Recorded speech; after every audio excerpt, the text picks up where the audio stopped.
নমস্কার, আমি ডাক্তার বন্দনা হালদার। আমার নতুন YouTube channel homeopathy and biochemic consult by Bandana Haldar এই চ্যানেলে সকলকে স্বাগত জানাই। আশা করি সকলে ভালো আছে, সুস্থ আছে। আজ আমি বায়োকেমিক ওষুধ ফেরামফস নিয়ে আলোচনা করব।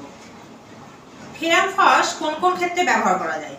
মস্তিষ্কে রক্ত সঞ্চয়, দপদপ করে মাথার যন্ত্রণা, মাথা স্পর্শ করলেই টাটানি ভাব সহ নাক দিয়ে রক্ত প্রবর্ষণ, রোগী তার কানের বিভিন্ন ধরনের অদ্ভুত শব্দ শোনে, এমনকি কানে অনেক সময় কম শোনে, চোখ টকটকে লাল এবং চোখ ফোলে, মুখমণ্ডল লাল, গরম ও বেদনাযুক্ত হয়, গণ্ডদেশে টাটানি থাকে এবং অদ্ভুত ধরনের জ্বর হয়, মধ্যে মধ্যে নাক দিয়ে রক্ত পড়ে, শিশুদের দাঁতের বিভিন্ন প্রকার গণ্ডগোল দেখা যায়, ফলে শিশু সবসময় কাঁদে, শিশু জ্বর সহ দাঁতের মাড়ি ফোলা, গরম, এইসব ক্ষেত্রে ফেরামফস খুবই উপকারী ওষুধ। এই লবণের অভাবে পাকস্থলীতে যন্ত্রণা, তার ফলে ভুক্ত দ্রব্য খাদ্য বমি করে, সঙ্গে রক্ত থাকে, মলের সঙ্গে অপাচ্য খাদ্য বের হয়, পাতলা তরল মল, সেই সঙ্গে রোগীর অশ্বরোগও দেখা যায়।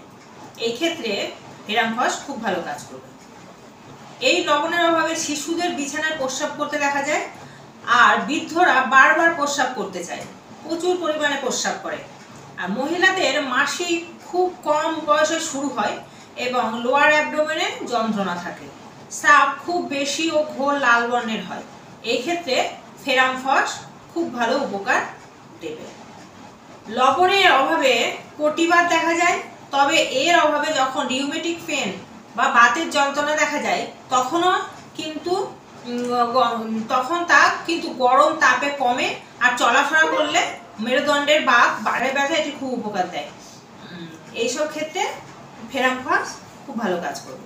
কাশির সময় বুকে বেদনা হয়, তাছাড়া জ্বরের সঙ্গে বুকের যন্ত্রণা থাকে, কাশবার সময় প্রস্রাবকে নিয়ন্ত্রণ করতে পারে না, তাই সেই সময় মূত্র বের হয়ে যেতে পারে, কফের সঙ্গে রক্ত বের হতে দেখা যায়, গলার স্বর ভেঙে যায়, এমনকি গলা থেকে কোনো আওয়াজও বের হয় না, বুক ধড়ফড় করে। এই ক্ষেত্রে ফেরামফস অভ্যর্থ ওষুধ। এই লবণের অভাবে সাধারণত সমস্ত ব্যথা বেদনা নড়াচড়া করলে উত্তেজিত হলে এবং উষ্ণ আবহাওয়ায় বৃদ্ধি হয়, আর নড়াচড়া না করলেও ঠান্ডা আবহাওয়াতে কম থাকে। আজ এই পর্যন্ত। পরবর্তীতে আবার নতুন ভিডিও নিয়ে আপনাদের সামনে উপস্থিত হব। ভিডিওটি ভালো লাগলে শেয়ার করে দেবেন এবং চ্যানেলটি সাবস্ক্রাইব করে আমার পাশে থাকবেন। নমস্কার।